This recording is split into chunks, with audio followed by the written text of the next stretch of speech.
Šta je to grad? Šta je to grad, najradije bih upitao književnika Mešu Selimovića, koji bi mi o gradu odmah roman napisao. Ili pak slikara Ismeta Mujezinovića, koji bi mi odmah grad na paleti naslikao. I tako odgovore sam sebi dajem. Pa grad je sjećanje na Mešu i jednu ljetnu modru kišu.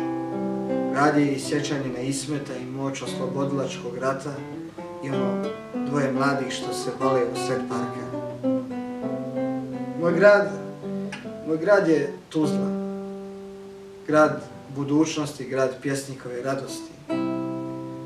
Moj grad je na zrnu soli, grad pretrpljene boli, grad suze na kapiji, grad kojem niko ne može da odoli.